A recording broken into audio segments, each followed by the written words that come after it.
திருவாரூர் சட்டமன்ற தொகுதியின் சார்பாக நெல் கொள்முதல் நிலையங்களில் நடந்து கொண்டிருக்கிற முறைகேடுகளை கண்டித்தும் விவசாயிகளுடைய கோரிக்கைகளை முன்வைத்தும் நடந்து கொண்டிருக்கிற இந்த கண்டன ஆர்ப்பாட்டத்தை ஒருங்கிணைத்து நடத்துகிற உறவுகள் அனைவருக்கும், இந்த திருவாரூர் மண்ணில் மானத்தோடும் அறிவோடும் வீரத்தோடும் வாழ்ந்து வருகிற எம் தமிழ்ச்சாதியின் சொந்தங்களுக்கும், அரசை புகழ்ந்து பேசுவதை அரசிடமே கொண்டு போய் ஒப்படைக்க இருக்கிற உளவுத்துறை அதிகாரிகளுக்கும், நிச்சயமாக நம்மைத்தான் இரண்டாக போட்டு பொழப்பான் என்று ஆங்காங்கே அமர்ந்திருக்கிற உடன்பிறப்புகளுக்கும், எப்படி நம்மை பேசுவான் என்று மரங்களிலே அமர்ந்திருக்கிற அணில் குஞ்சுகளுக்கும், பிரபாகரன் பிள்ளை சீமானின் தம்பியின் புரட்சிகரமான இரவு வணக்கம். மாலையெல்லாம் இல்லை, இரவு ஆயிடுச்சு. நெல் கொள்முதல் நிலையங்களில் நடந்து கொண்டிருக்கிற முறைகேடுன்னு சொல்லி நம்ம போட்டிருக்கோம். இது நெல் கொள்முதல் நிலையம் இல்ல, நெல் கொள்ளை முதல் நிலையம், நெல் கொள்ளை நிலையம்னு வச்சுக்கலாம் அதுக்கு பேரை. அதாவது நாய்க்கு வேலையும் இல்லை நிக்க நேரமும் இல்லைம்பாங்கல்ல, அது மாதிரி இந்த நெல் கொள்முதல் நிலையங்கள்ல 3 பேரை இந்த அரசு நியமிச்சிருக்கு. சீசனல் பில் கிளர்க், பருவகால பட்டியல் எழுத்தர், அவருக்கு 5268 ரூபாய் சம்பளம், ஒரு நாளைக்கு 120 ரூபாய் அகவலை படி. அவருக்கு உதவியாளராக ஒரு உதவியாளர், ஒரு கிளர்க்கு, அவரே ஒரு கிளர்க்கு, அவருக்கு ஒரு பிஏ கிளர்க்கு, அதுக்கப்புறம் ஒரு செக்யூரிட்டி. இந்த 3 பேர் சேர்ந்து இந்த நெல் கொள்முதல் நிலையங்களை பார்த்துக்கணும். இந்த நெல் கொள்முதலுக்கு 10 to 15 பேர் சுமை தூக்கும் தொழிலாளர்கள். ஏன் இந்த 40 ரூபா கொள்ளை நடக்குது, 40 ரூபா கொள்ளை நடக்குது அப்படின்னா, 40 ரூபா கொள்ளைய இந்த சுமை தூக்கும் தொழிலாளர்களோ, இந்த பில் கிளர்க்கோ, அவருக்கு இருக்கக்கூடிய அசிஸ்டண்டோ, இந்த செக்யூரிட்டியோ அடிக்கிறது இல்ல, அவங்களை கொள்ளையடிக்க ஒரு அரசு தூண்டுது. ஒரு சுமை தூக்கும் தொழிலாளருக்கு குறைந்தபட்சம் ஒரு நாளைக்கு கொத்தனாரு சித்தாளுக்கு இன்னைக்கு 800 ரூபாய் 1000 ரூபாய்க்கு குறைஞ்ச சம்பளத்துக்கு ஆள் கிடையாது. ஒரு வீட்டை சுத்தி புல்லு முளைச்சிருக்கு, புல்ல புடுங்கணும், தென்னை இருக்கு, தேங்காயை பறிக்கணும்னா 1000 ரூபாய் குறைஞ்சி வேலைக்கு ஆள் கிடையாது.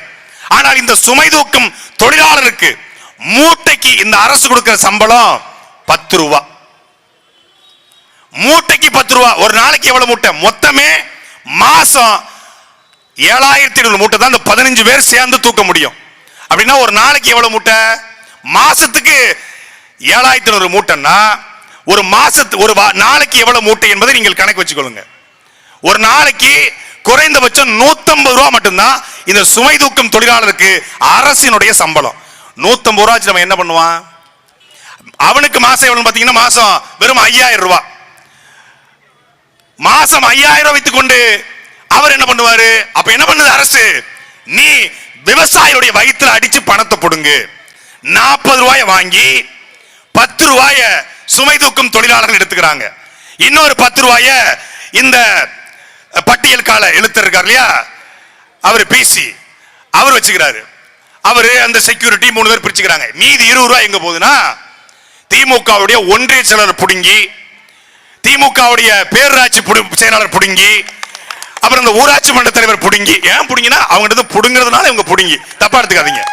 பணத்தை விவசாயிடம் புடுங்குவதால் இவர்கள் புடுங்கி, அப்படி பூண்டி கலைச்சல் ஒரு புடுங்கி. தப்பா எடுத்துக்காதீங்க, தப்பா எடுத்துக்காதீங்க. புடுங்கினா நீங்க தப்பா எடுத்துக்காதீங்க. பணத்தை புடுங்குவதால் புடுங்கி.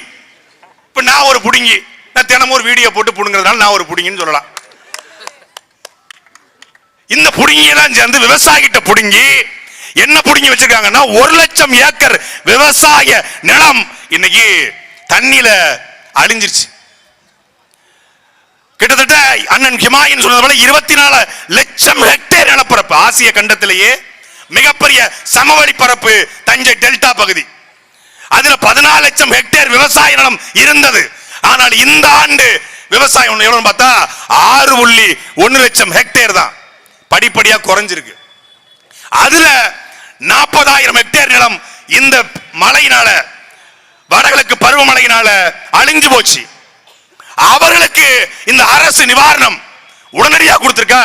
கள்ளச்சாராயம் குடிச்சு கொழுப்படுத்து கள்ளச்சாராயம் குடிச்சு இறந்தவனுக்கு இரவோடு இரவாக 10 லட்சம் ரூபாய் அறிவிக்கிற இந்த அரசு, ஒரு கூத்தாடி பையில பார்க்க போய் 41 பேர் இறந்ததற்கு இரவோடு இரவாக 1 மணி நேரத்தில் 10 லட்சம் ரூபாய் அறிவிக்கிற இந்த அரசு, சாராயம் குடிச்சவனுக்கும் கூத்தாடிய பார்க்க போனவனுக்கும் 10 லட்சம் அறிவிக்கிற இந்த அரசு 1 லட்சம் ஏக்கர் விவசாயம் அழிந்திருக்கிறது. அந்த விவசாயிக்கு 50,000 ரூபாய் கூட இதுவரைக்கும் ஒழுங்காக அறிவிக்கல.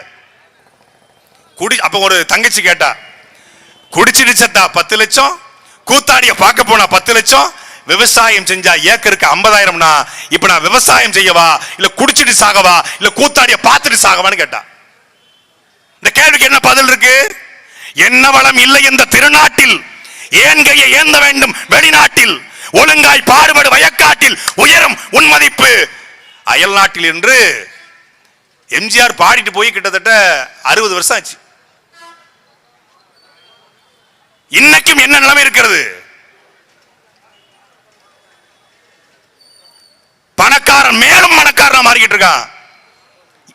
ஏழை விவசாயி இன்னும் விவசாயியாக கீழே கீழே போயிட்டு இருக்கான்.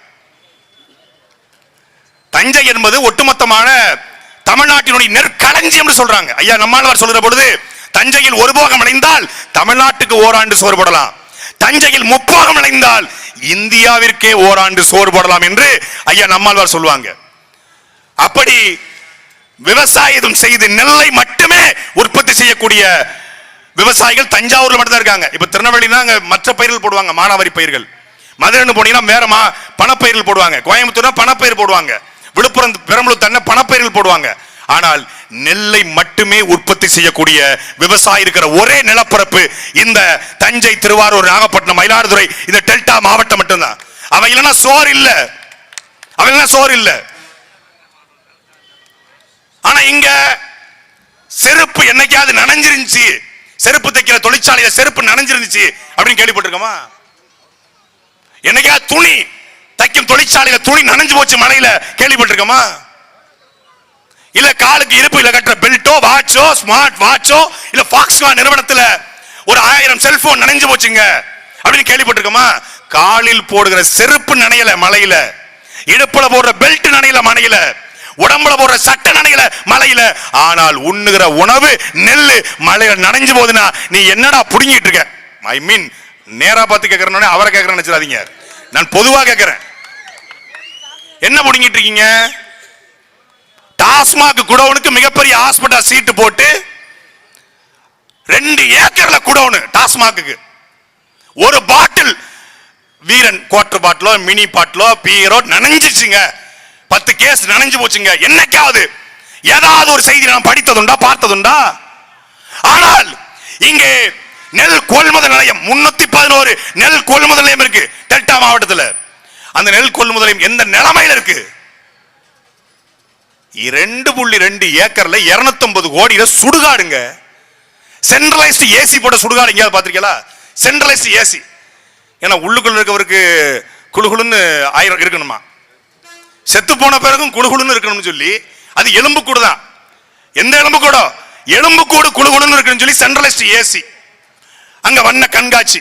2.2 ஏக்கர்ல 250 கோடியில சுடுகாடு கட்டியதுன்னு பத்தாதுன்னு சொல்லி, நினைவிடம் கட்டியது பத்தாதுன்னு இங்க திருக்கோடியில 150 கோடியில கோட்டம், அங்க கலைஞர் கருணாநிதி பேர்ல பெரிய நூலகம் 150 கோடியில, ஜல்லிக்கட்டு மைதானம் 150 கோடியில, மதுரையில 150 கோடியில மிகப்பெரிய நூலகம். அதெல்லாம் குழு குழுன்னு இருக்கு, பத்திரமா இருக்கு, ஒரு விரிசல் விழாது, ஒரு சொட்டு மழை தண்ணி உள்ள வராது.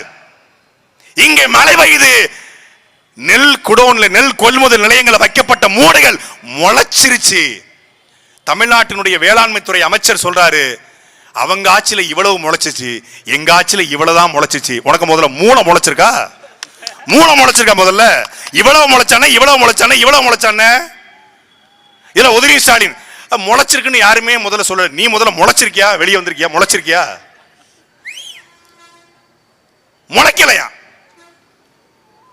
இப்ப இத்தனோண்டு முளைச்சிருக்கு, இத்தனோண்டு முளைச்சாலும் இவ்வளவு முளைச்சாலும் இவ்வளவு முளைச்சாலும் முளைத்தது முளைச்சதானே, அதை எப்படி பயன்படுத்த முடியும்? ஏற்கனவே 18 விழுக்காடு ஈரப்பதம் இருந்தா கூட எடுக்க மாட்டான். 18 விழுக்காடு ஈரப்பதம் இருந்தா ரேட்டு குறைவு, 22 விழுக்காடு ஈரப்பதம் இருந்தாலும் எடுத்துக்கொள்ளும் விவசாயிகள் பல ஆண்டுகளாக சொல்றாங்க. ஈரப்பதம் இருந்தா நெல்லை காய வைக்க சொல்லுவாங்க. காய வச்சா என்னவோ நெல் பழுத்துரும். பழுப்புணரம் ஆயிடுச்சு, எடுத்துக்க மாட்டோம். டேய், இப்ப என்னதான நாங்க செய்யறது? ஈரப்பதம் இருந்தா ஈரப்பதம் இருக்குன்னு சொல்லி ரேட்டை குறைக்கிறது. சரி, ஈரப்பதம் இருக்குன்னு காய வச்சு கொடுத்தா காய வச்சு ரொம்ப காஞ்சிருச்சு, அது பழுப்பாயிருச்சு, நாங்க எப்படி கொடுக்கறது? ஆமா, நீ அப்படியே அண்ணாச்சி கடையில் இருக்க மாதிரி பழன்னு ரேஷன் கடையில் போட்டுருவ பாரு. நெல்ல நாங்கள் நாத்து நடுறோம், அதே நாத்து, அதே உரம், அதே நெல்லு. விவசாயி இருக்கிறான், விவசாயி அறுக்கும் போது பழுப்பு நிறம் இல்ல, விவசாயி அறுக்கும் போது புழு இல்ல, பூச்சி இல்ல. ஆனா ரேஷன் கடையில புழு இல்லாம பூச்சி இல்லாம நீங்கள் ஒரு அரிசியை வாங்கி காட்டுங்க, இடையில என்ன நடக்குது? என்ன நடக்குது? இந்த நெல் கொள்முதல் நிலையங்கள்ல பாதுகாப்பட்ட முறையில இந்த நெல்லை போட்டு வைப்பது விளைவு. சாப்பிடுறது என்ன? துர்கா ஸ்டாலினும் கிருத்திகா உதயநிதி ஸ்டாலினும் சாப்பிட போறாங்க? இல்ல சேகர் பாபு பொண்டாட்டியும் இல்ல ஏவாவளு பொண்டாட்டியும் சாப்பிட போறாங்களா? எங்க ஆத்தாப்பன் எவ்வளோ கிராமத்தான் தமிழ்நாட்டுடைய 2 கோடி 17 லட்சம் ரேஷன் கார்டுல 1.5 கோடி பேர் இந்த ரேஷன் கார்டுல அரிசி வாங்கி சாப்பிடுறான். எந்த எம்எல்ஏ பொண்டாட்டி, எந்த எம்பி பொண்டாட்டி, எந்த காமராஜர் நம்ம தாத்தா காமராஜர் இல்ல, அதிமுக இருந்த காமராஜ், அவர் பொண்டாட்டி சாப்பிட போறாங்களா? இல்ல. அவங்க எல்லாம் ரேஷன் கடைக்கு போக மாட்டாங்க. ரேஷன் கடையில வாங்கி சாப்பிடுற எவனோ ஒரு தேவரோ நாடாரோ கோணரோ செட்டியோ முதலியோ பிள்ளையோ தேவேந்திரோ சாப்பிட போறான்.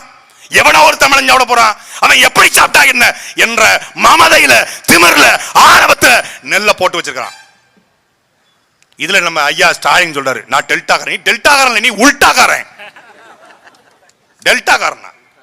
டெல்டாக்காரனா இருந்திருந்தால் கரூருக்கு ஓடி போய் நின்ற மரியாதைக்குரிய தமிழ்நாட்டு முதலமைச்சர் ஐயா ஸ்டாலின், அப்பா ஸ்டாலின் இங்க வந்திருக்கணும்ல.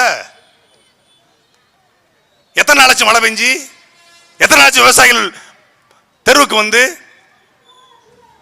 இன்னைக்கு வரைக்கும் வெட்டி பார்க்கல. அவரால பிரச்சனை வரமாட்டாரு, வேற யாராவது பிரச்சனை வருவாரு. இதே அதிமுக ஆட்சியா இருக்கணும். ஏய், இதுவே நீ வந்து என்கிட்ட என் ஏரியாக்கு வா, நான் டைம் கீப்ப மாட்டேன், அங்க ரொம்ப உக்கிரமா இருப்போம் பாருல வடிவேலு, வாடா ஏரியாக்கு வாடா அப்படிங்கிற மாதிரி, வாடா எதிர்கட்சியா வாடா அப்படிங்கிற மாதிரி எதிர்கட்சி தலைவர் மட்டும் மரியாதைக்குரிய ஐயா ஸ்டாலின் அவர்கள் இருந்திருப்பாருனா நான் ஆக அந்த வகையில் நான் பிறந்த திருவாரூர் பட்டியல ஆக நான் கேட்கிற இங்க விவசாயிகளை பார்த்தா உங்களுக்கு கேவலமா இருக்கா, உங்களுக்கு அசிங்கமா இருக்கா, உங்களுக்கு அவமானமா இருக்கா, அடக்குமுறை ஏவரிகளா, ஒடுக்குமுறை ஏவரிகளா, எடப்பாடி நீங்க பதவி உலகளோ ஆக அந்த வகையில கடந்து சீடி சக்கர சித்தப்பா ஏற்றது நக்கப்பா அப்படின்னு இருப்பாரு. அவரு எதிர்கட்சியா இருந்தா, ஆளுங்கட்சியா வந்துட்டா ஆக எடப்பாடி நீங்க பொய் சொல்லாதீங்க, எப்படி இதுக்காக விவசாயிகளை ஏமாத்துறீங்களா? அவங்க விவசாயிகளே கிடையாது. ஆமா, விவசாயம் கிடையாது, கார் ரேஸ் ஓட்டுறவங்க. அவங்க எல்லாம் கார் ரேஸ் ஓட்டிட்டு இருந்தாங்க. அது கார் ரேஸ் ஓட்டும் போது தான் நெல்லு பூரா நனைஞ்சு, நெல்லு பூரா வந்து நெல்லுக்குள்ள மண்ணுக்குள்ள புதைஞ்சிருச்சு. கேட்க ஆள் இல்லை. இது திருவாரூர் திமுக கோட்டை, அங்கெல்லாம் போய் பேச முடியும். டேய், திமுக கோட்டை, அதுல ஓட்டைய போடத்தாண்டா சீமானும் அவன் தம்பிகளை வந்திருக்கிறோம். நீ யாரு? முதல்ல நீ யாரு? எதுக்காக இவ்வளவு நெல் கொள்முதல் நிலையங்கள் சீர்கட்டு கிடக்கிறது? ஏன் இந்த விவசாய நிலங்கள் மழையில் நனைந்தாலும் கவலைப்படல? ஏற்கனவே மீத்தேன் ஹைட்ரோகார்பனை கொண்டு வந்து விவசாயத்தை விட்டு விவசாய வெளியேற்ற பார்த்தான், போராடி தடுத்தோம். இன்னைக்கு என்ன பண்றான்? விவசாயி விவசாயத்திலிருந்து வெளியேறணும். அதுக்கு என்ன பண்ணணும்? இந்த மாதிரி அவனை எந்தெந்த வகையில பாடுபடுத்த முடியுமோ பாடுபடுத்தணும். அப்படி பாடுபடுத்தினாதான் கொரோனா குறிச்சியில கனிமொழி பினாமி 35 ஏக்கர்ல சோலார் பிளான்ட் போட முடியும். அதுக்கு பூண்டி கலைச்செல்வனா கலைவாணன் அண்ணன் செத்துட்டாங்க, கலைவாணன் தானே, கலைவாணன் ஹெல்ப் பீஸ் பண்ண முடியும். விவசாய நிலத்தை அழித்து கொரோனா குறிச்சனங்க கொரடாச்சேரி விவசாய நிலத்தை அழிச்சு கொரடாச்சேரியில மரியாதைக்குரிய சட்டமன்ற உறுப்பினர் அண்ணன் கலைவாணனுடைய உதவியின் பேர்ல 35 ஏக்கர்ல கனிமொழி பினாமி சோலார் பவர் பிளான்ட் போட்டிருக்காங்களா இல்லையா? ஆதார் ஏண்டருக்கு வீடியோ போட்டு வெளியிடுவேன். நீ விவசாய நிலத்தை அழிப்பதற்கு என்ன பண்ணணும்? இந்த மாதிரி விவசாயி சாகணும். விவசாயி நெல்லுக்கு சரியான விலை கிடைச்சா அவன் நல்லா வித்துருவான், வித்துட்டா அவன் திருப்பியும் விவசாயம் பண்ணுவான், திருப்பியும் விவசாயம் பண்ணா அவன் வாழ்ந்துருவான், வாழ்ந்துட்டா நல்ல டிராக்டர் வாங்குவான், அவன் நல்லா இருப்பான். நல்லா இருந்துட்டா என்ன மயத்துக்கு திமுக ஓட்டு போடணும்னு கேட்பான். அவன் யார விவசாயத்தை தூக்கி பிடிக்கிறாங்களோ, யார் வந்தால் விவசாயம் அரசு வேலையாக மாற்றப்படுமோ, யார் வந்தால் இயற்கை விவசாயத்தை ஊற்றுவிப்பானோ, எவன் நம்மாழ்வாரை தூக்கி பிடிக்கிறானோ, எவன் விவசாய சின்னத்தை தூக்கி பிடிக்கிறானோ அவன் மக்கள் நிற்பான். அவன் நிக்க கூடாது. என்ன பண்ணணும்? சாகணும். மானியம், போனஸ், இந்த இலவசம் அப்படி கையேந்தியே நிக்கணும், பிச்சையாடி நிக்கணும். அதுக்கு தானே இந்த வேலை. விவசாய மானத்தோட துண்டை போட்டு நின்னுட்டா எதுக்கு திமுக அதிமுக, எதுக்கு காங்கிரஸ் பாஜக? மானியம் ஒண்ணு இருக்க போய் தானே, இலவசம் ஒண்ணு இருக்க போய் தானே, உன்ட போனஸ், உன்ட தள்ளுபடி, இந்த கருமாந்திரம் இருக்க போய் தானே கைகட்டி நிக்கிறான். வழி இல்லையே. திமுக ஓட்டு போட்டா தானே இலவசம் போனஸ் மானியம் கிடைக்கும். கொடுமையில சூடத்தில் அடிச்சு சத்தியம் வாங்குறது விவசாயிட்ட போய் திமுக ஓட்டு போடுங்க. நீங்க தான் நல்லாச்சு கொடுக்கலப்பா, நல்லாச்சு நாயகராச்சே. 4 ஆண்டு ஆட்சி 40 ஆண்டே இது நாரி போன ஆட்சி 4 ஆண்டே சாட்சியா? ஆமா, 4 ஆண்டு ஆட்சி நானே சாட்சி. என்ன சாட்சி? நாரி போன ஆட்சி, அதுக்கு 4 ஆண்டே சாட்சி. அப்படி போடுங்க, அதான் சரியா இருக்கும். திருட்டு போய் ஆட்சி, அதுக்கு திருவாரூர் விவசாய சாட்சி. வெங்க போய் ஆட்சி, அதுக்கு வேங்க வயல சாட்சி. கோட்டிக்கார போய் ஆட்சி, அதுக்கு கூடங்குளமே சாட்சி. போய் ஏதாவது ஒன்று ரம்மிங்க போட்டு விடுவோம். கோலம் இல்ல இதெல்லாம். அப்ப என்ன என்ன ஆணவத்துல, என்ன திமிர்ல நெல்லு முளைக்கல, புகார் கொடுக்கல, எப்படியும் ஓட்டுக்கு பணத்தை கொடுத்து வாங்கிடலாம், கடைசி நேரத்துல மொத்தமா வளைச்சு போட்டுடலாம், எப்படியும் திமுக பக்கம் நிற்பான். அதுக்கு ஒரு அங்க ஒரு விவசாய அணி தலைவர், இங்க ஒரு விவசாய அணி தலைவர், ஒரு பச்சை துண்டை போட்டுக்கிறது. ஆர்ப்பாட்டம், இது ஆர்ப்பாட்டம், விவசாயிகள் செய்கிற ஆர்ப்பாட்டம். ஆர்ப்பாட்டம் அப்படின்னு ஒரு ஆர்ப்பாட்டத்தை போடுவாங்க. போட்டுட்டு ஆர்ப்பாட்டத்துக்கு ஸ்பான்சரே பூண்டி கலைவனம் தான். ஆனா உங்களை கொஞ்சம் லைட்டா திட்டிக்கிட்டோம்னே, பரவாயில்ல பரவாயில்ல பரவாயில்ல, அதெல்லாம் ஒண்ணும் இல்ல, தளபதியை மட்டும் விட்டுருங்க, அது பாத்துக்கலாம், சின்னவரை மட்டும் விட்டுருங்க, அது பாத்துக்கலாம். உளமாற உணர்ந்து மக்கள் பிரச்சனைகளை பேசுவதற்கு சங்கம் இல்ல. சங்கம் பூரா திமுக விவசாய சங்கம், அதிமுக விவசாய சங்கம், பாஜக விவசாய சங்கம். அப்புறம் எப்படி விளங்கும்? இவரு இப்போ நெல்லை தூக்கி வச்சுக்கிட்டு வாடிய பயிரை கண்ட போதெல்லாம் வாடினேன் கோபால், எப்படி இருக்கீங்க கோபால் அப்படிங்கிற மாதிரி எடப்பாடி பழனிசாமி நெல்லை தூக்கி வச்சுக்கிட்டு அவரு. சரி, கஜா புயல் தஞ்சாவூர் டெல்டா மாவட்டம் நாசமா போச்சு. அப்ப எங்க போனீங்க? அப்ப எங்க போனீங்க? மரியாதைக்குரிய சித்தப்பு எங்க போனீங்க? அப்ப சித்தப்பு பெரியப்பு 2 அப்போ யாரு? முதலமைச்சர் 2 மண்டு இருந்துச்சுல. அப்ப ஹெலிகாப்டர்ல பாடுறா, இதாண்டா பெரிய கோயில், பெரிய கோயிலா, பெருசா இருக்கா பெரிய கோயில், இங்க பாடுறா நல்லா பச்சை பசின்னு இருக்குடா, 2 பேரும் குசு குசுன்னு ஹெலிகாப்டர்ல. கீழே வெள்ளத்துல மக்கள் மழை செத்துக்கிட்டு இருக்கான். கீழே புயல் மரம் நடிஞ்சு கிடச்சு, பானை மரம், பாக்கு மரம், எல்லா மரமும் கீழே விழுந்து கிடக்குது, பலா மரம் முறிஞ்சு கிடக்குது. இங்க பார்க்காம மேல இருந்துகிட்டு கீழே பாக்குறது. அவங்க ஆட்சியில அவங்க மேல இருந்து பாப்பாங்க, இவங்க ஆட்சியில அவங்கள திட்டுறது. அவங்க திருப்பி அவங்க எதிர்கட்சியா வந்தா இவங்கள திட்டுறது. டேய் 2 பேரும் திருட்டு போயிடா. அது சொல்லுவாங்க, உண்மையை சொல்றேன் தெய்வத்து சமம்னு. அவன் ஆட்சியில ஐயா ஸ்டாலின் உண்மையை சொல்லுவாரு, எடப்பாடி ஆட்சியில ஸ்டாலின் ஆட்சியில எடப்பாடி உண்மையை சொல்லுவாரு. நமக்கு 2 பேரும் என்ன தெரியுது? ஜெயா டிவி சொல்றது உண்மை, சன் டிவி சொல்றது உண்மை, 2 பேருமே திருட்டு போயிடுங்க. அங்கேயும் இருட்டு, இங்கேயும் இருட்டு, அங்கேயும் திருட்டு, இங்கேயும் திருட்டு, அங்கேயும் ஆத்துமலை கொள்ள, இங்கேயும் ஆத்துமலை கொள்ள, அங்கேயும் கனிமவள கொள்ள, இங்கேயும் கனிமவள கொள்ள, அங்கேயும் நெல் கொள்முதல் நிலையங்களை கொள்ள, இங்கேயும் நெல் கொள்முதல் நிலையங்களை கொள்ள. அப்ப இந்த 2 பேரையும் ஒழிக்காமல் ஓயாது இந்த தொல்லை என்ற முடிவுக்கு வந்த பிறகுதான் உங்கள் பிள்ளைகளாங்கள்.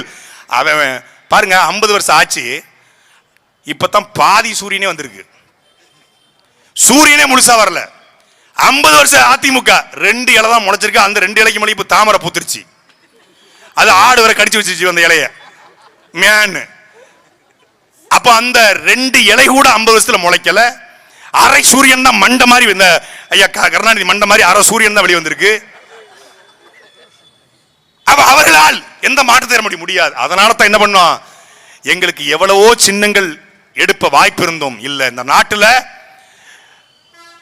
மருத்துவர் தோற்கலாம், விஞ்ஞானி தோற்கலாம், பொறியாளன் தோற்கலாம், ஆனால் ஒரு விவசாயி தோற்க கூடாது என்பதற்காக விவசாயவே சின்னத்தை கொண்டு வந்திருக்கிறோம்.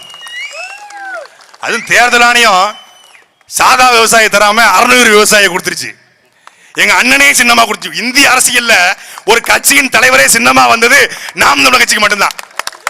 அவங்க பாத்துருக்காங்க, கருணாநிதி சின்னமா வைப்போமா, அவர் மண்டதனங்க சின்னமா இருக்கு ஏற்கனவே. அப்புறம் வைக்கணும்ட்டாங்களாம். அப்ப நீங்க பாத்தீங்களா, ஒரு பண்ணை கவுத்து வச்ச மாதிரி இருக்கும். இந்த பண்ணை அறவெட்டு வெட்டி அதை கவுத்து வச்ச மாதிரி தான் உதயசூரியன். அதுல 4 கோடு. இந்த சின்னத்தை வச்சு தான் ஏமாத்துறாங்க. உதயசூரியன் உதயசூரியன் ஓடி வருகிறான் உதயசூரியன். எங்க ஓடி வந்தாரு? ஓடி வருகிறான் உதயசூரியன் உள்ளமெல்லாம் நல்ல இல்லம் காணமே ஓடி வருகிறார் உதயசூரியன் அப்படின்னாங்க. இங்க வெள்ளத்துல மக்கள் செத்துக்கிட்டு இருக்கான், விவசாய நிலம் அழிஞ்சு போயிருக்குது, நெல் கொள்முதல் எங்களை கொள்ள நடக்குது, ஓடி வரலையே உதயசூரியன் வரலையா? மரியாதைக்குரிய அண்ணன் சட்டமன்ற உறுப்பினர் கலைவாணன் கேட்டா 40 ரூபா கமிஷன் யாராவது தெரியாம வாங்கியிருப்பாங்க, அதெல்லாம் நம்ம பெருசா எடுத்துக்கலாமா? ஏதோ 2 குத்து குத்துனா அதெல்லாம் பெருசா எடுத்துக்கலாமா? குத்துனவன் நண்பனா இருந்தா செத்தா கூட சொல்லக்கூடாதுன்னு சசிகுமார் ஃப்ரெண்டு போல இருக்கு அவரு. குத்துனவன் நண்பனா இருந்தா, ஏன்னா கொள்ளையடிச்சவன் திமுக காரன் இருந்தா காட்டி கொடுக்க கூடாது. ஏன்னா கொள்ளையடிக்க போற திமுக காரன் ஒன்றிய செயலர் யாருங்க? அதிமுக ஆட்சியில் அதிமுக ஒன்றிய செயலர் கொள்ளை. இது சத்தியமா இல்லையா? உண்மை, மறுக்க முடியாத ஆதாரமத்தோட இருக்குது. இங்க 40 ரூபா, புதுக்கோட்டை மாவட்டத்தில் 80 ரூபா. அவங்க கொஞ்சம் வசதியா இருக்காங்க போல இருக்கு. அங்க 80 ரூபா. ஒவ்வொருவருக்கு கப்பம். ஏன்னா உங்க மனசுல என்ன குறுநில மன்னர் நினைப்பாடா? சிவப்பு கருப்பு சிவப்பு வேட்டியை கட்டிட்டா நீங்க என்ன பெரிய மன்னர்களா? உங்களை ஏத்து எவனும் கேள்வி கேட்க மாட்டான் அப்படின்னு நினைக்காதீங்க. ஆம்பளைகள் இந்த ஊர்ல இருக்கமுடா, மான தமிழர்கள் சீமான் தம்பிகள் நாங்கள் இருக்கிறோம். எவனும் கேட்க மாட்டாங்களே. யார் கேட்டுருவா? நம்ம ஆட்சி எத்தனை காலத்துக்கு? எவ்வளவு பெரிய சாம்ராஜ்யம்! சோழ சாம்ராஜ்யம் வீழ்ந்திருக்கிறது, குவாலிய சாம்ராஜ்யம் வீழ்ந்திருக்கிறது, முகலாய சாம்ராஜ்யம் வீழ்ந்திருக்கிறது, மைசூர் சாம்ராஜ்யம் வீழ்ந்திருக்கிறது, திருவிதாங்கூர் சமஸ்தானம் வீழ்ந்திருக்கிறது, மிகப்பெரிய சமஸ்தானங்களும் இந்த நாட்டிலே வீழ்ந்திருக்கிறது. நேபாளத்தில் நல்லாட்சி கொடுத்தேன்னு சொல்லிட்டு இருந்தான், வீழ்ந்துட்டான். இலங்கையில நான் ஈழத்தமிழர்களை கொண்டடித்து விட்டேன் என்று கொக்கரித்த ராஜபக்சே விழுந்துட்டான். நீ ஏமாத்துறோம். எத்தனை காலத்துக்கு இந்த கொள்ளையடிப்ப? கொள்ளையடிச்சு என்ன பண்ணுவ? என்ன பண்ணிடுவ? பணத்தை பூரா அள்ளி தின்றுவியா? அதிகபட்சம் ஒரு ரூம்ல தான் படுக்க முடியும். 9 மணிக்கு ஒரு ஏசி ரூமு, 10 மணிக்கு ஒரு ரூமு, 12 மணிக்கு ஒரு ரூமு, அப்படி படுக்க முடியுமா? 10 ரூம் கட்டி வச்சு 10 ரூம்லையும் 10 ஹவர்ஸ் தூங்க முடியுமா? ஒரு ரூம் தான் தூங்க முடியும், ஒரு பெட்டு தான், ஒரு பெட்ஷீட் தான் போத்த முடியும். 20 பெட்ஷீட் போத்தனா வெந்து செத்து போயிருவேன். 10 பெட்டு அடிக்கி போட்டா கூட கீழே விழுந்து செத்து போயிருவேன். 4 சப்பாத்தி, அதுவும் சுகர் வந்துடும் பல பேருக்கு. திமுக காரங்களுக்கு 60 வயசுக்கு சுகர் பேஷண்ட். 3 சப்பாத்தி 2 சப்பாத்தி இரவு 7 மணிக்கு போய் சாப்பாடு கிடையாது. காய்கறி முட்டை, அவிச்ச முட்டை தான். சோழி முடிஞ்சு. இதுக்கு தான் இந்த கொள்ளையா? மெட்ஃபார்மின் போட்டுக்கிறோம், கிளிமிபேர் போட்டுக்கிறோம், டெல்மிசெட்டான் போட்டு தான் பல பேர் ஓடிக்கிட்டு இருக்கான். மருந்து மாத்திரை பிபி சுகர் வந்து மருந்து மாத்திரை ஓடுற கொள்ளையா கொள்ளையடிக்கிறீங்க. இது அதிகாரிகள், அந்த விஏஓ, தாசில்தார், ஆர்ஐ, அரசு சம்பளம் கொடுக்குது. ஒரு விவசாயி போய் அடங்கல் வாங்கணுங்க. இந்த இவர் 2 ஏக்கர் நிலம் வச்சிருக்காரு, சுப்பையா மகன். இவர் 2 ஏக்கர் வச்சிருக்காரு. 2 ஏக்கர்ல ஒரு விவசாயம் பண்ணிருக்காரு, நெல் மூட்டையில அறுத்திருக்காரு அப்படின்னு சொல்லி அடங்கல் வாங்க விஏஓட்ட போய் சான்றிதழ். இந்த அடங்கலுக்கு அவனுக்கு 500 ரூபா. அந்த 500 ரூபாய் கொடுத்தா அவர் அடங்கல் கையில கையெழுத்து போடுற. இல்லை அவர் பிகு பண்ணிக்குவார். என்ன நெல் இல்லையா, 2 ஏக்கர் இல்லையா, 1.85 ஏக்கர் மாதிரி இருக்க, இல்லை வரப்பு கொஞ்சம் கோணலா இருக்க, உங்க இடம் தானே, உங்க அப்பா பேர் சுப்பையா தானா, இல்லை நீங்க வந்து உங்க அப்பா பேர் கண்ணையாம்பூர்ல போட்டிருக்கு சர்டிபிகேட்லன்னு 1000 கேள்வி காட்டு. அவன் ஐயா சாமி இந்த 1000 ரூபா வச்சுக்க, அடங்கலை கொடுத்து வாங்கிட்டு போயிடுவான். அப்புறம் அந்த அடங்கலை கொண்டு போய் நெல் கொள்முதலில் ஏத்தி, அப்புறம் அந்த பிசிக்கு காசு கொடுத்து, அப்புறம் சுமை தூக்குதலுக்கு காசு கொடுத்து, எத்தனை பேருக்குடா இப்படி காசு கொடுத்து என்ன வந்து சேரும்? வட்டிக்கு வாங்கிய பணத்திற்கு வட்டி கட்ட முடியாமல் விவசாயி தற்கொலை பண்ணி சாகுறான். உங்கள் ஆட்சியில வட்டிக்கு வாங்கின பணத்துக்கு வட்டி தான் கட்ட முடியுது. வட்டி கொடுக்க யாருன்னு பார்த்தா அதுவும் திமுக காரன். அவன்கிட்டே வட்டிக்கு வாங்கி உழைச்சி வட்டியை கொடுத்துட்டு இவன் தூக்குல தொங்குறான். எந்த விவசாயியாவது பாத்திருக்கீங்களா ஃபார்ச்சுனர் கார்ல போய்? எந்த விவசாயியாவது பொலேரோ கார்ல போய் பாத்திருக்கீங்களா? விவசாய முதலாளி போவார். 500 ஏக்கர் 1000 ஏக்கர் வச்சிருக்கிற. எந்த இன்னைக்கு கூலி வேலை செய்கிற அத்தனை பட்டி நிலம் இருந்தது. என் நிலத்தை நீ பறிச்ச 12 லட்சம் ஏக்கர் பஞ்சமின் நிலம் மட்டும் எங்க இடத்துல இருந்திருந்தா நாங்க ஏண்டா உன்ட கையேந்தி நிக்க போறோம்? 12 லட்சம் ஏக்கர் பஞ்சம் நிலத்தை பறிச்சவன் இந்த திராவிட கட்சியினுடைய திருட்டு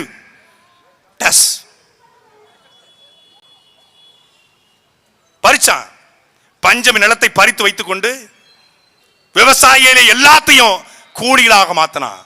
கூலிகளுக்கு நாங்க ரேஷன் கடைக்கு ரேஷன் போடுன்னு சொல்லி இதே விவசாயிகள்கிட்ட திருப்பி வாங்குறான். ஒரு அவல நிலையில உச்சத்துல விவசாயிகள் இருக்காங்க. அவல நிலையில உச்சத்துல. இப்போது அவர்களை தற்காத்துக் கொள்ளவில்லை என்றால், காக்கவில்லை என்றால், தஞ்சாவூர்ல விவசாயம் ஒன்று நடந்துச்சு. நம்ம பெருமை எங்க அண்ணன் மணி செஞ்சதாக ரொம்ப பெருமை அவங்களுக்குலாம். சோழ திமிரு, சோழ நாடு சோறடித்து நான் அண்ணன் சீமான் ஹிமாயன் அப்புறம் பாக்கிய அண்ணன் சேர்ந்துட்டா போதும் உடனே பாண்டிய நாடுலாம் நீங்க என்ன, நீங்க பஞ்சம் முளைக்க வந்தவங்க, நாங்கள்லாம் சோழ நாடு சோறு. ஏன்டா சோறை ஏன்டா உடைக்கிறீங்க? சாப்பிட்றதுக்கு முன்னாடி நாங்கள் சின்ன கிண்டல் பண்ணுவோம். சோழ நாடு சோறடித்து, சோழ நாடு சோறடித்து, சோறடித்து சோறடித்து இப்போ உயிர் உடைந்து கொண்டிருக்கிறது. சோழர்களுடைய சோழ வாரிசுடைய உயிர் உடைந்து கொண்டிருக்கிறது.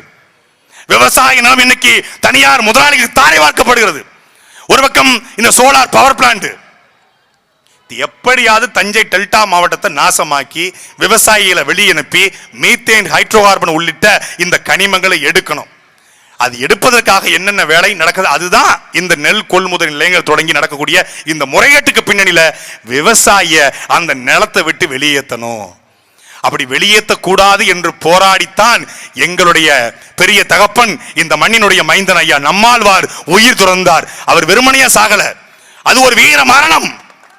என் பிள்ளைகளை வெடித்துக் கொள்ளுங்கள், அடுத்த தலைமுறைக்கு இந்த நெல்லை கடத்தணும். உலகத்துல எல்லா நாடுகளிலும் இன்னைக்கு அரிசி இருக்கிறது. ஆனா அந்த அரிசியினுடைய மூலம் எங்கே இருக்கு என்று பார்த்தால் நம்மளுடைய தமிழ்நாடு, அதுவும் தஞ்சை பகுதியில் தான் அந்த மூலம் இருக்கிறது. இங்கிருந்தா உலகத்திற்கு ஏற்றுமதி செய்யப்பட்டுச்சு. உலகத்திற்கே நெல்லை கொடுத்த, உணவை கொடுத்த ஒரு பெரும் சமூகம் இந்த தஞ்சை விவசாயிகள், திருவாரூர் விவசாயிகள். அவர்கள் அழிவின் விளிம்பி நிற்கிறாங்க. அப்ப அவர்களை காப்பாற்றுகிற கடைசி வாய்ப்பு என்ன? நீங்க எத்தனை ஆர்ப்பாட்டம் நடத்தினாலும், எத்தனை போராட்டம் நடத்தினாலும், அதுல எங்க ஐயா ஒருத்தர் இருக்காரு, டெல்லியில போய் நிர்வாணமா படுத்துக்கிட்டு இருந்தாரு. இப்ப எங்க இருக்காருன்னு தெரியல.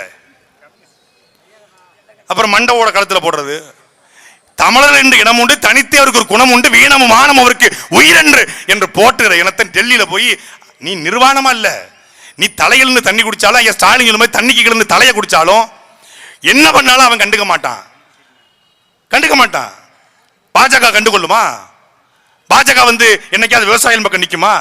அவனுக்கு கார்பரேட் முதலாளி பக்கம் நிற்பான், அதானி பக்கம், அம்பானி பக்கம் நிற்பான். அவன் எப்படி உங்க பக்கம் நிற்பான்? பாஜக விவசாய சங்கம், அதிமுக விவசாய சங்கம், திமுக விவசாய சங்கம் இருந்து என்ன பயன்? ஒரு பயனும் இல்லை. ஒரு மாற்றம், ஒரே ஒரு மாற்றம், ஒரு வாக்கு.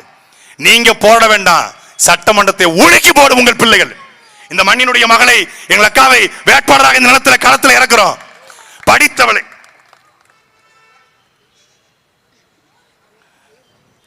இந்த மண்ணினுடைய மகளை சட்டமன்றத்தை நிப்பாட்டுறோம். பூண்டி கலைவாணனுக்கு எதிர்த்து அஸ்வினி பூபாலனா, மலையை எதிர்த்து இந்த சின்ன மடுவா நினைக்காதீங்க.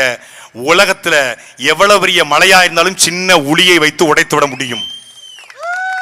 நிக்கிறது சாதாரண ஆள் கிடையாது, அது கலைஞர் வாரிசு, இது வேலுநாச்சியாருடைய வாரிசு, இது பிரபாகருடைய பிள்ளை. சட்டமன்றத்தில் கேட்கிற கேள்வியில இதுவரைக்கும் நீ எதிர்கட்சி வெளிநடப்பு செஞ்சா பார்த்திருப்ப. ஆனால் எங்களுடைய பிள்ளை, எங்களுடைய அக்கால் அஸ்வினி பூபாலன் போன்றவர்கள் சட்டமன்றத்துக்கு போனா முதலமைச்சரே வெளிநடப்பு செஞ்சாகணும். கேட்கிற கேள்வி அப்படி இருக்கும். ஏன்னா சீமான் தயாரிப்பு அப்படி இருக்கும். மக்கள் மன்றத்திலேயே இத்தனை கேள்விகளை கேட்கிறோம். நாங்க அவதூறு பரப்பல, நாங்கள் யாரையும் விமர்சிக்கல, கேள்விகளை எழுப்புறோம். மரியாதைக்குரிய தமிழ்நாடு முதலமைச்சர் ஐயா, நீங்க இந்த மண்ணின் மகன், உங்க அப்பா பிறந்த ஊரு, உங்க அப்பா இருந்து பிறந்த ஊரு, உங்க தாத்தாக்கள் இருந்து உங்க அப்பாவை பெத்தெடுத்த ஊரு. அப்போ உங்களுக்கும் இந்த ஊரு, நான் திருவாரூர்காரன் அப்படின்னு இந்த திருவாரூர் தெப்பகுளத்து வாசல்ல பொறி திங்கிறது. நான் புயல் காத்துல பொறி திம்பண்டா, ஆடி காத்துல அவுள் திம்பம் திங்கிறது, மீனுக்கு பொறி போடுறது. மீனுக்கு பொறி போடுறது போல விவசாயிகளுக்கு மானியத்தை போட்டு ஏமாத்தலாம் நினைக்காதீங்க. நீங்கள் திருவாரூர்காரன் என்ற உண்மை என்றால், அந்த இந்த மண்ணின் மீது உங்களுக்கு குறைந்தபட்ச அக்கறை இருக்கும் என்றால், இந்த நெல் கொள்முதல் நிலையில் நடக்கக்கூடிய முறைகேடுகளை நீங்கள் தனி ஆணையம் அமைத்து தடுக்க முடியுமா? கரூருக்கு அருணா ஜெகதீசன் ஆணையம் அமைத்தது போல இந்த நெல் கொள்முதல் நிலையத்தில் நடக்கக்கூடிய ஊழலுக்கு நீங்கள் உண்மையிலேயே நீங்கள் விவசாய மகனாக இருந்திருந்தால், உண்மையிலே விவசாயத்தை நீங்கள் நேசித்தால், விவசாயிகள் உங்களுக்கு ஓட்டு போட்டு அந்த ஓட்டிலே நீங்கள் முதலமைச்சராக மாறியது உண்மை என்றால் ஒரு ஆணையம் அமைங்க. எவ்வளவு முறைகேடு நடந்திருக்கு. அண்ணன் கலைவான ஸ்டேட்மெண்ட் கொடுத்தாரு, வாக்குமூலமே கொடுத்தாரு, ஆமா நடக்குதுன்ட்டாரு. அப்ப அவர் ஆணையம் அமைங்க. நீதிமன்றத்தில் நீங்க வழக்கு போடுங்க. நீங்க கரப்ஷன் இல்லாத கரத்துக்கு சொந்தக்காரங்க. No corruption, no collection, no commission. நீங்க ரொம்ப உத்தமர் தான், நீங்க நியாயஸ்தர் தான். உங்களுக்கு சொந்தமா கார் கூட கிடையாது. இந்தியாவிலே கார் இல்லாத ஒரு முதலமைச்சர் நீங்க தான். தேர்தல் தேர்தல் வேட்பாளர் செலுத்தக்கூடிய அந்த அபிடவிட்ல நீங்க சொல்றீங்க கார் இல்லைன்னு சொல்லி. ஆனா உங்க பேரன் இன்பநிதி ஸ்டாலினுக்கு 2.5 கோடி ரூபாய்க்கு கார் வாங்க காசு இருக்கு. அது எப்படின்னு தெரியல. எனக்கும் 7 வயசாகுது.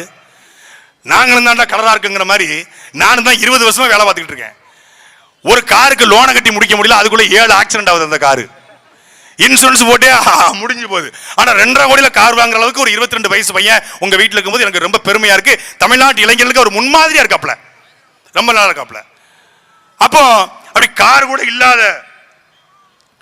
கூட இல்லாத ஒரு முதலமைச்சர் நீங்க நியாயஸ்தன். இங்க நடக்குதுல ஊழல், இதை தட்டி கேட்க வேண்டியதானே? மாட்டீங்க. ஏன்னா கமிஷன் தலைமை வரைக்கும் போகுது. இங்க தொட்டா டிஸ்டர்ப் ஆகும், தொட மாட்டாங்க. எல்லாம் ஊழல், எல்லாம் லஞ்சம். இதை மாற்றம் சொல்லிட்டு ஒருத்தர் வந்திருக்காரு. இதை மாத்த போறேன் நானு. எப்படி மாத்த போறாரு? ஒரு சின்ன பிரச்சனைக்கு 30 நாளா, சின்ன பிரச்சனை ஒரு 30 நாளா தாயாரே தாயாரே தாயாரே தாயாரேன்னு அடிச்சாங்க. 30 நாள் தலைமுறை ஆயிட்டாங்க. ஒரு கட்சியில பிரச்சனைனா கட்சி பொறுப்பாளர் தலைமுறை ஆகலாம். ஒரு கட்சியே தலைமுறை வாங்கி நான் இப்பதான் வாழ்க்கையில கேள்விப்பட்டிருக்கேன். ஒரு கட்சியே தலைமறைவு. இப்பதான் 30 நாள் கழிச்சு மகாபலிபுரத்துக்கு வர வச்சு. நான் கூட இங்க போன மாசம் எங்க பெரியம்மா இறந்து போச்சு. எங்க அண்ணன் சொல்லிட்டேன், அண்ணே நீ பெரியப்பா, உன் மனைவி, உன் பிள்ளைகள் எல்லாரும் திருச்சியில நான் கண்ணப்பால ரூம் போட்டிருக்கேன், வந்து என்கிட்ட ஆறுதல் வாங்கிட்டு போங்க. என்னடா சொல்ற? பெரியம்மா சத்துக்கு நீ தாண்டா வந்து கேட்கணும். ஏன்னா ஒரு சா பெரியம்மா சத்துக்கே நீ வந்து வரமாட்டேன்னா 41 பேர் சத்துக்கு ஒட்டுமொத்த பேரும் மகாபலிபுரத்துக்கு கூட்டு போய் ஆறுதல். உலகத்திலே ரெசார்ட்ல ரூம் போட்டு ஆறுதல் வாங்கினது உலகத்துல இங்கதான். நான் ரொம்ப உங்களை நினைச்சு கவலைப்படுறேன், வாங்க கொஞ்சம். அவரு வடிவேல் ஒரு படத்தை சொல்ல, மருதமலை படத்துல, ஏய் கிராதகா கல்லஞ்சக்காரா, அவன் கண்ணீரால் அவன் தாய் காலை கழுவ வேண்டியிருக்கும், கட்டி பிடிச்சி கதற வேண்டியிருக்கும், கைவிலங்க அவுத்து விடாம. அது மாதிரி மகாபலிபுரத்துக்கு போய் காலில் விழுந்தாராம். மன்னிச்சுக்கோங்க மன்னிச்சுக்கோங்கன்னு. இந்த சின்ன கவுண்டர் படத்துல கிளைமாக்ஸ்ல வில்ல என்ன பண்ணுவான், ஒவ்வொரு காலையும் விழுவான், என்ன மன்னிச்சுக்கிடுங்க என்ன மன்னிச்சுக்கிடுங்க என்ன மன்னிச்சுக்கிடுங்க, எல்லாம் ஊரே போய்கிட்டு இருக்கும். அது மாதிரி இவரு 41 பேர் காலு, சின்ன பிள்ளை காலு, குழந்தைங்க கால விழும். இதைத்தானடா ஒரு மாசமா சொல்றோம். தப்பு செஞ்சவன் தானே மன்னிப்பு கேட்கணும். விஜய் தப்பு செய்யல, கூட்டத்துக்குள்ள ஆம்புலன்ஸ் புகுஞ்சு கத்தி வச்சு குத்துனாங்க, ஆசிட்ட வீசினாங்க, கூட்டத்துல குண்டர்கள் புகுந்தாங்கன்னு சொன்னாங்க, சதி கோட்பாடு சொன்னாங்க. நான் தான் சொன்னேன், நானும் தம்பி இடுமானம் கார்த்திக் தான், எங்க அண்ணன் சீமானம் தான் உறுதி இல்லை. இந்த 41 பேர் மரணத்துக்கு முதல் காரணம் இந்த விஜய் விஜய் விஜய் என்று சொன்னது நாங்க. உடனே திமுக பெட்டி வாங்கிட்டாங்க. ஸ்டாலினை சந்திச்சதுல இருந்து பேச்சே சரியில்லை. ஆமா 30 நிமிஷம் பேசியிருக்கேன், ஸ்டாலினை சந்திச்சு வந்த பிறகு தான் பேசியிருக்கேன். இப்போ இந்த கூட்டத்தில் எடுத்து போடு. டேய், திமுகவை வீழ்த்த வேண்டும்ங்கிற வெறி இருக்கு பாரு, எங்க ரத்தத்துல ஊர்ற வெறிடா. எங்க ரத்தத்துல எவ்வளவு பெரிய கொம்பனா இருந்தாலும் சரி களத்துல திமுக வீழ்த்துவோம். ஆனா இங்க தப்பு செஞ்சது நீ. உன்னை பார்க்க வந்து கூடின கூட்டத்துல செத்து போயிட்டான். இந்த நெல்லை பத்தி பேசும்போது அந்த புல்ல பத்தி பேசக்கூடாதுன்னு நினைச்சேன். இவங்க துண்டு சீட்டு விஜயை திட்டம்னு எழுதி கொடுத்துருக்காங்க. இவங்க என்டர்டைன்மெண்ட்டுக்கு அந்த ஆள் கிடைச்சிருக்கான். என்டர்டைன்மெண்ட் பண்ணுவோம். டேய் கொடுமை. அப்போ அந்த மாதிரியான பதர்கள் பக்கம் நீங்க நிக்க போறீங்களா, இல்லை உண்மையிலே விவசாயியின் பக்கம் நிக்கிற உங்கள் பிள்ளைகள் பக்கம் நீங்க நிக்க போறீங்களா என்பதை மான தமிழர்கள், திருவாரூர் மண்ணிலே வாழக்கூடிய மான தமிழர்கள் நீங்கள் சிந்திக்கணும். நாங்கள் பேசுவது நாம் தமிழர் கட்சியிற்குரிய பொறுப்பாளர்கள் இத்தி சோம்பல் இல்லாம ஏர்பிடிச்சு, கம்மா கரையை ஒசத்தி கட்டி, கரும்பு கரையில் வாய்க்கா நட்டு, சம்பானல்ல விதைச்சு கொட்டி, தண்ணீர் பாய்ச்சி, நெல்லு முளைச்சிருக்கு, வரப்ப மறைச்சிருக்கு, நெல்லு முளைச்சிருக்கு, உள்ள வரப்பு மறைஞ்சிருக்கு. காடு விளைஞ்சன்னா மச்சான் நமக்கு கையும் காலம் தானே மிச்சம், காடு விளைஞ்சன்னா மச்சான் நமக்கு கையும் காலம் தானே மிச்சம் என்ற அந்த பட்டுக்கோட்டையர் பாட்டு எழுதி கிட்டத்தட்ட 60 வருஷமாகுது. இன்னைக்கும் நாங்கள் விவசாயம் செய்கிறோம், உழுகிறோம், நெற்பயிரை அறுக்கிறோம். ஆனால் காடு விளைஞ்சன்னா மச்சான் இன்னும் கையும் காலம் தானே மிச்சம் என்கிற அந்த வார்த்தைகள் இன்னைக்கும் எங்கள் விவசாயிகளுக்கு அப்படி இருக்கிறது. அதை போக்க இந்த விவசாயத்தை அரசு வேலையாக மாற்றி குறைந்தபட்ச சம்பளம் 25,000 ரூபாயை கொடுக்க ஒரு தலைவன் வந்திருக்கிறான். தமிழ்நாட்டில் ஒரு மிகப்பெரிய மாற்றத்தை உருவாக்க தற்சார்பு பொருளாதார கொள்கையின் அடிப்படையில் நிலமும் வளமும் சார்ந்த தொழிற்சாலை உருவாக்கக்கூடிய ஒரு தலைவன். ஈழத்திலே மிகப்பெரிய கனவு கண்ட 33 ஆண்டுகள் எந்த நாட்டின் உதவியோடும் இல்லாமல் ஒரு தனி நாட்டை கட்டமைத்த ஆண்ட தேசிய தலைவன் மேதகவி பிரபாகரனுடைய தம்பி சீமான் என்கிற அந்த மாபெரும் தலைவன் இந்த நிலத்துக்கு வந்திருக்கிறான். விவசாய பெருங்குடி மக்களே, ஒரு முறை உங்கள் வாக்கை மாற்றுங்கள், உங்கள் வாழ்க்கை மாறும். நெல் கொள்முதல் நிலையங்களுடைய இந்த கொள்ளையை ஒழிக்கும் வரை உங்கள் பிள்ளைகள் நாங்கள் ஓய மாட்டோம், ஒழிய மாட்டோம். நன்றி, வணக்கம். நாம் தமிழர்.